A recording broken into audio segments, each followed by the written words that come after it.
bienvenue dans cette nouvelle vidéo. Je vous retrouve aujourd'hui pour un update. Donc je refais cette vidéo que j'ai faite il y a maintenant presque 4 ans, puisque je l'avais faite pendant le confinement en 2020, on est en 2024. Et il est grand temps que je fasse une mise à jour de ce que je vous avais dit il y a 4 ans, parce que voilà, les temps ont évolué, il y a eu des nouveaux produits qui sont sortis, j'ai quand même 4 ans de plus de coloriage avec moi, et du coup, bah voilà, je vous fais profiter de mon expérience niveau coloriage et bah voilà, des erreurs que j'ai pu faire pour que vous ne les fassiez pas. Donc cette vidéo s'adresse aux débutants. Si vous venez d'arriver dans le monde du coloriage, vous aimez ça, vous avez envie de vous y mettre, mais vous ne savez pas quoi acheter parce qu'il y a 1 500 000 produits.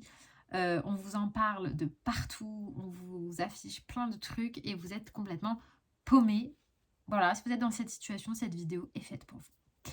Alors, il y a 4 ans, je vous aurais dit, je vous avais dit d'acheter, je vous avais conseillé d'acheter pas mal de choses. D'ailleurs, la vidéo était en 2 parties.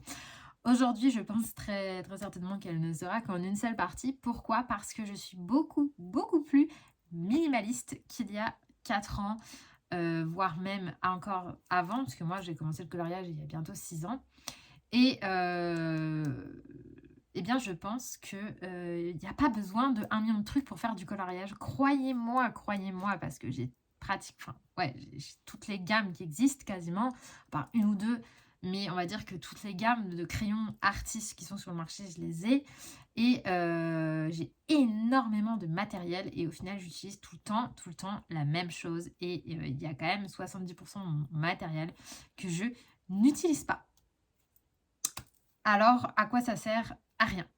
Après, il y a une passade au début quand on commence le coloriage où on a envie de tester plein de trucs. On a envie de tout acheter, on a une frénésie des achats, c'est normal, c'est l'excitation, tout ça, on a trop envie d'essayer plein de trucs. Et du coup, on se lâche. C'est normal, ne culpabilisez pas si vous avez dépensé. Mais voilà, si je peux vous éviter de perdre de l'argent et du temps, écoutez ma foi. Voilà. Donc, le premier conseil que je vous donnerais, c'est déjà d'être sûr que le coloriage vous plaise. Et est-ce que, oui ou non, vous avez un passé loisir créatif? C'est-à-dire que si vous êtes quelqu'un qui tambouillait déjà un petit peu sur les loisirs créatifs, c'est-à-dire que vous avez déjà fait des pastels à l'huile, vous avez déjà pratiqué de la peinture, etc. Bon, vous avez déjà une petite idée de ce que vous aimez, ce que vous aimez pas. Mais si vous êtes complètement débutant, eh bien, je vais vous citer ce que je personnellement préconise. Après, voilà, ce n'est que mon avis, d'acheter quand on débute le coloriage. Alors, on va commencer par le fond. Le fond, c'est vraiment le truc au début quand on commence, c'est bête noire. Vraiment, c'est la bête noire. Moi, je me souviens qu'à chaque fois, mes fonds, ça me stressait. C'était, oh là là, si je loupe le fond, le colo est raté. Et je peux vous dire que j'ai raté un paquet de fonds. C'est normal. Donc les fonds, il y a plein de matériel qu'on peut utiliser pour les fonds. D'ailleurs, c'est souvent avec ça qu'on achète plein de trucs parce que vous avez les pastels à l'huile, les pastels secs, les pâtes pastel, la peinture acrylique, la gouache, les Neocolor 2, l'aquarelle, le crayon de couleur. Vous pouvez faire, Distress Ink. Il y a 1 million de matériel que vous pouvez utiliser pour les fonds. Mais personnellement, je reviens toujours à la même chose, c'est-à-dire soit au crayon, soit à l'aquarelle. Et au crayon pastel. Mais je vous conseille pas pour débuter. Donc les crayons pastels, on n'en parlera pas. On va rester sur la petite base. Donc moi, je vous conseillerais d'essayer l'aquarelle. Alors, c'est pas facile. Il faut s'entraîner. Mais franchement, on peut arriver à faire des fonds tout simples. Juste avec un petit dégradé de couleur. En s'entraînant un petit peu, ça peut venir. Donc voilà, vous avez des tutos d'ailleurs sur ma chaîne pour l'aquarelle. Et pour débuter, je vous conseillerais d'investir dans une palette pas trop chère. Vous avez la palette Cotman de Winsor & Newton qui est très très abordable niveau prix et qui est très bien pour débuter. Vous avez les aquarelles White Knight aussi. Donc ça, c'est une marque russe. Vous la trouvez en magasin ou sur Amazon. Vous avez aussi la marque Van Gogh. Van Gogh aussi, c'est une très bonne marque. Moi, j'avais une palette d'aquarelle Van Gogh et je m'en suis beaucoup servie à mes débuts. Voilà. Donc là, c'est 3 palettes que je peux vous conseiller pour débuter, qui sont pas très chères et qui vous permettent de, voilà, de vous exercer sans investir, trop cher. Et puis après, par la suite, pourquoi pas, craquer sur des aquarelles, par exemple, granuleuses, pour compléter. Pourquoi pas, acheter quelques godets par-ci par-là d'une couleur qui vous plaît. Pourquoi pas quelques godets, d'une, d'une créatrice, je n'arrivais pas à dire le mot. Mais pour commencer, vous voyez, léger. Ensuite, il vous faut un pinceau. Moi, je vous conseille les pinceaux à réservoir d'eau de chez Caran d'Ache. C'est ceux-là. Donc, ils ont des pistons. Pareil, vous avez la façon dont on les utilise dans ma vidéo, mais sur l'aquarelle, personnellement, je les trouve très très bien. Vous avez aussi les Derwents qui sont très bien. Voilà. Bon, après, il y a les Pentel que tout le monde parle. Personnellement, je trouve que c'est loin, loin d'être les meilleurs. Mais ce n'est que mon avis. Voilà. Ils sont pas mauvais, mais ces deux-là sont mieux. Donc déjà, si vous avez ça, vous êtes tout à fait en capacité de faire des fonds bien. Franchement, moi, je vous dis, mes fonds, c'est souvent soit de l'aquarelle, soit du crayon de couleur. Ensuite, les crayons de couleur. Bien sûr, est-ce que c'est pas ce qui nous intéresse le plus? Qu'est-ce qu'on achète comme crayon de couleur? Alors, première chose, il faut absolument répondre à une question. C'est la question du point de départ qu'on a toutes eu. Est-ce que vous êtes team crayon à l'huile ou est-ce que vous êtes team crayon à la cire? Là, si vous me dites quelle est la différence, eh bien, la différence, c'est que les crayons, c'est tout simplement du pigment. Le pigment, c'est de la poudre. C'est ça qui fait la couleur. Et pour que ça tienne dans une mine solide, on va le lier. D'accord? C'est-à-dire qu'on va ajouter un produit, en général un corps gras, qui va venir tasser le crayon. Bon, bien sûr, il y a d'autres choses dans une mine, il n'y a pas que ça. Chaque crayon a sa recette. Mais on va venir tasser le pigment pour qu'il se tienne et qu'il fasse une mine. Et en fonction du liant choisi, de sa concentration, enfin bref, c'est toute une recette d'apothicaire, on obtient un crayon de couleur. Donc, soit les crayons sont liés avec de l'huile, ce qui est le cas de celui-là, qui est un Holbein, soit les crayons sont liés à la cire. Par exemple, celui-ci, qui est un Drawing de chez Derwent, mais c'est le cas des Prismacolor, des Luminance, etc. Donc, les crayons à l'huile vont être un petit peu moins gras, mais par contre, ils vont permettre une très très belle superposition de couches. Et les crayons à la cire vont être très gras, très crémeux. Ils sont souvent plébiscités par les débutants, puisqu'on n'a pas besoin de se fouler énormément pour avoir des jolis dégradés. Ils sont très intenses, très pigmentés, ils sont très couvrants. Voilà. Ils sont un petit peu moins précis, mais voilà. Donc déjà, répondez à cette question. Est-ce que vous êtes plutôt crayon crémeux? Est-ce que vous êtes plutôt crayon un petit peu plus sec? Ça, je peux pas vous dire. C'est vous qui coloriez, c'est vous comment vous ressentez. Moi, personnellement, j'étais plutôt crayon à l'huile, c'est-à-dire que j'aimais pas quand c'était trop gras, parce que j'aimais pas quand on fallait trop appuyer, trop faire des pâtés, etc. Mais bon, pourquoi pas acheter un crayon, vous allez au Géant des Beaux-Arts, vous achetez un crayon Luminance, vous achetez un crayon Polychromos de Faber-Castell, vous testez chez vous, vous faites des essais et vous voyez ce que vous aimez bien. Ensuite, une fois que vous vous êtes décidé, j'aime plutôt les crayons gras. Bon, c'est vrai que pour débuter, en général, les crayons gras sont souvent choisis. Eh bien, je vous conseille d'avoir une gamme, une seule. Si vous avez le budget, 2 gammes, voilà. Mais au début, une gamme, puis après, plus tard, pourquoi pas 2. Mais pour moi, ça ne sert à rien d'avoir 46 000 gammes. Ça sert à rien. Sauf si vous avez envie, bien sûr, faites-vous plaisir. Mais en soi, pour être quelqu'un qui en a plein, je me sers toujours des mêmes. Je me sers toujours des mêmes parce qu'on a nos habitudes, on connaît les couleurs, etc. Donc voilà, mais je vous conseille, par exemple, si vous aimez bien les crayons crémeux, bah, vous achetez les Prismacolor que tout le monde conseille. C'est pas pour rien, ils sont excellents. Il n'y a pas d'équivalent sur le marché à l'heure actuelle. Tout le monde cherche des dupes, mais il n'y en a pas. Les Prismacolor, ils sont uniques. Alors, ils sont difficiles à trouver ou ils sont très chers.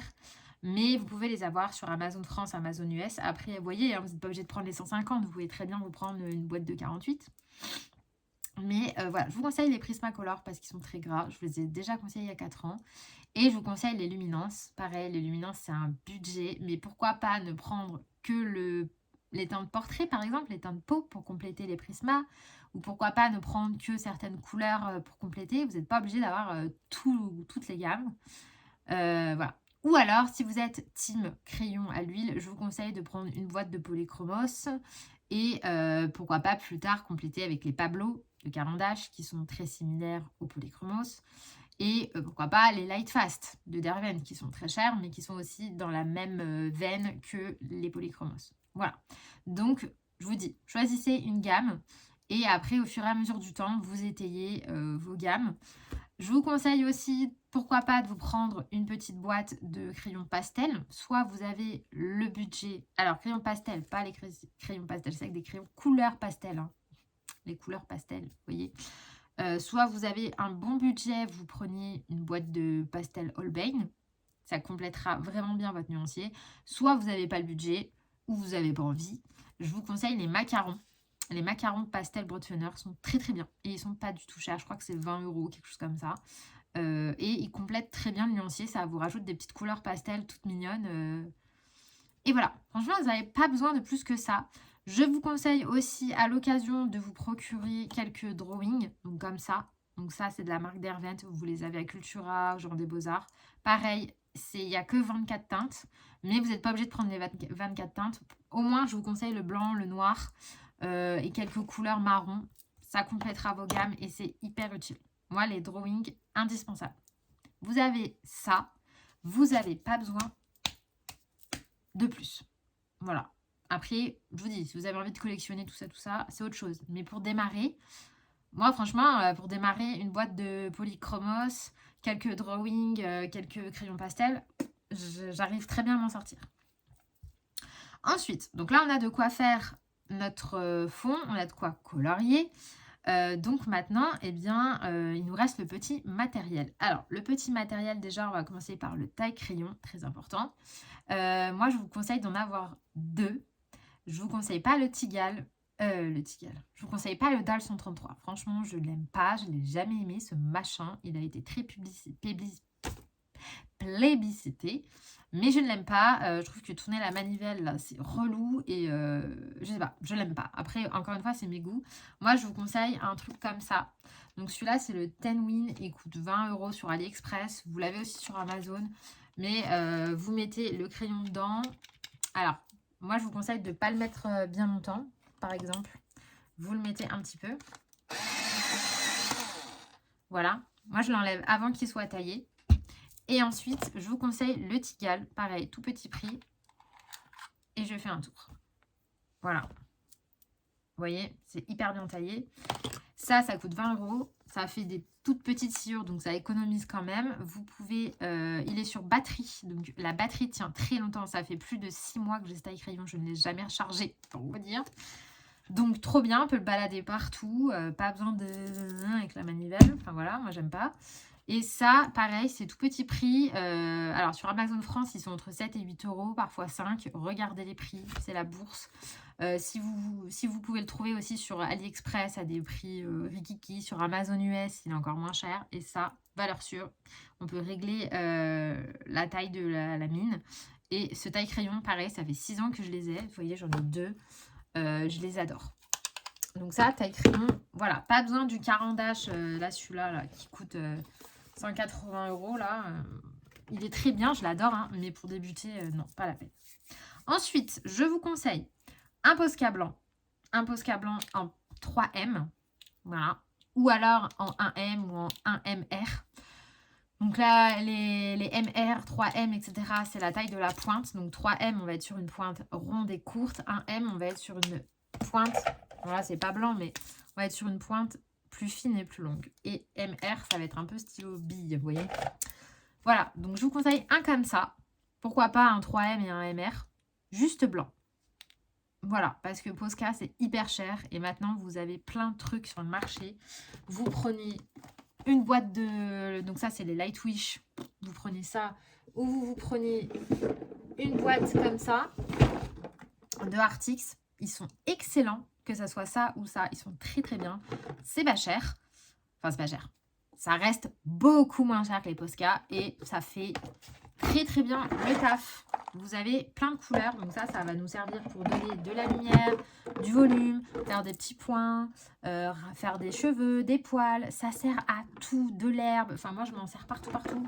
C'est indispensable et vraiment, ça, je vous conseille. On peut s'en servir dans les colos mystères aussi. Enfin, indispensable. Les Posca, c'est hyper cher. C'est très bien. Moi, j'en ai, je les utilise. Mais franchement, maintenant qu'il y a ça, pareil, les Posca, je ne conseille pas. En tout cas, pas pour débuter, il y a moins cher. Et ensuite, je vous conseille les stylos gel blanc. Donc ça, pareil, investissez parce qu'un bon stylo gel blanc, indispensable dans les coloriages. Donc moi, j'en ai testé 1 million et ceux que je préfère, je ne vais pas le retrouver, il est où? Là. Donc soit les signaux Uniball blancs, donc c'est les Broad, soit les Jelly Roll de Sakura, mais en 10. Attention, parce qu'ils sont en 5, en 8. Ceux-là, je les aime pas. Je trouve qu'ils coulent mal. Caca. Par contre, le 10, vous voyez, il y a un 10 là. Je vous mettrai le lien de... Ah non, c'est un 8. Mais non, je vous dis caca. Un 10. Voilà, parce qu'en fait, j'avais acheté des boîtes où il y avait plusieurs tailles, donc j'ai tout testé. Le 10 est très très bien. Il coule bien, il est bien opaque, il est super. Par contre, les 8 et les 5... nul. Franchement, si vous prenez un 8 et un 5, vous allez me dire, mais c'est nul. Non, prenez 10, vous verrez, c'est super. Voilà, donc ça se vend par 3, ça se vend par 1, par 2, par 8, voilà. Indispensable. Juste ça. Une gomme. Bon, vous pouvez prendre une gomme à la con, ma pède, mais celle-ci est très bien. Moi, je l'ai depuis des années. Ça fait là au moins 6 ans. Et ensuite, eh bien, il vous reste les livres. Alors, les livres, que prendre pour commencer? Je vous conseille de vous faire plaisir. Prenez un livre qui vous fait envie. Si vous avez envie de commencer dans un Clara Markova, allez-y, tant pis si vous ratez. Au pire, vous rachèterez le livre plus tard, si vraiment vous adorez. Ou sinon, de toute façon, ils en sortent tous les ans des nouveaux. Donc, voilà. Pourquoi pas, si vous aimez Disney, il y en a plein, des blocs, il y a le Grand Carré Petite Poupée. Pourquoi pas un Herry, un romantic country, je les trouve très très beaux et ils sont pas du tout trop difficiles. Je trouve que le dessin est très facile, on peut faire plein d'effets dedans. Je vous mets les images au fur et à mesure, hein. Pourquoi pas un Kerby Rosanne? Alors Kerby Rosanne, c'est vraiment si vous aimez le style détaillé, parce que sinon ça peut faire peur, mais il y en a plein qui ont débuté avec le Mythomorphia, donc pourquoi pas. Moi-même, ça a été un de mes premiers livres, et qu'est-ce que je l'ai aimé, le Mythomorphia. Bon, après, je ne l'ai pas beaucoup colorié, mais j'en ai fait quand même. Bien sûr, comme tout le monde, Johanna Basford. Johanna Basford, c'est pareil, pour s'entraîner à faire des dégradés, c'est top. Personnellement, j'aime beaucoup le Wonder. Attends, comment il s'appelle? World of Wonder? Je sais plus. J'aime beaucoup celui-là. Il y a le Small Victories. Enfin, voilà, il y a un nouveau qui sort à la fin de l'année. Donc, ceux-là, je vous les conseille. Ensuite, on a de très beaux livres. Bien sûr, les Anna Carlson. Si vous avez envie de faire des portraits. Il y a les Maria Troll. Si vous avez envie de faire des fleurs, des petits animaux de la forêt.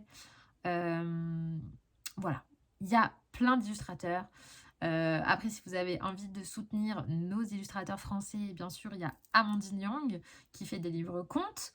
Il y a plein de trucs. Voilà, donc faites-vous plaisir, n'hésitez pas. Farfouiner ma chaîne. Là, je vous ai proposé des grands classiques, mais farfouiller sur la chaîne. Je vous ai fait des tops, je vous ai mis mes favoris livres. Il y a plein de présentations. Et puis, voilà, il faut explorer. Mais on va dire que pour moi, si vous avez 3-4 livres qui vous plaisent, une gamme de crayons complétée par quelques petits autres, les tailles crayons, les Posca, les stylos gel, une petite palette d'aquarelle avec un pinceau. Le reste, ça viendra au fur et à mesure. Après, vous achèterez des paillettes. Après, vous direz, tiens, j'ai envie de tester les pastels à l'huile. Voilà, ça viendra au fur et à mesure. Mais pour débuter, déjà, si vous avez ça, c'est nickel. Moi, franchement, en vrai, j'ai plein de trucs, mais je me sers surtout que de ça. Voilà. Après, bien sûr, pourquoi pas aussi en magasin, vous achetez des crayons à l'unité. C'est vrai qu'on a tendance à vouloir avoir toutes les gammes, tout collectionner, mais en vrai, vous pouvez très bien vous faire une grosse trousse de 150, là, des trousses comme ça.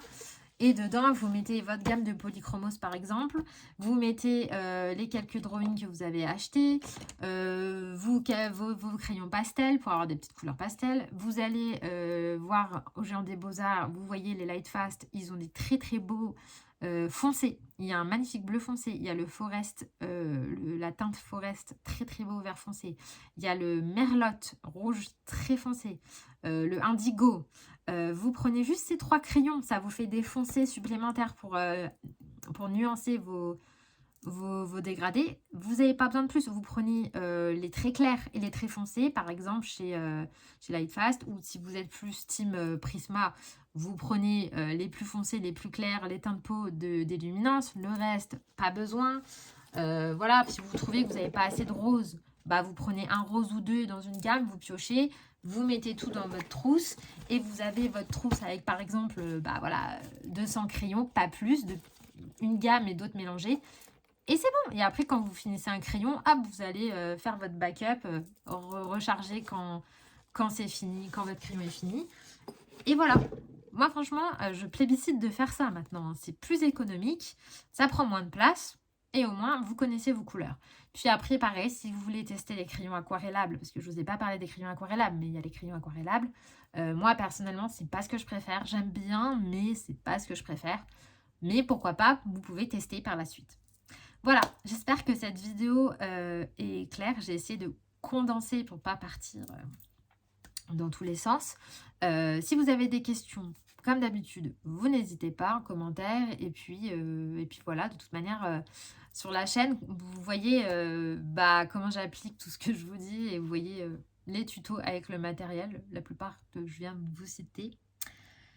Et je réfléchis, j'ai rien oublié, je ne pense pas. Voilà, donc je vous souhaite un bon coloriage. Et puis, on se retrouve très vite dans une prochaine vidéo. Bye!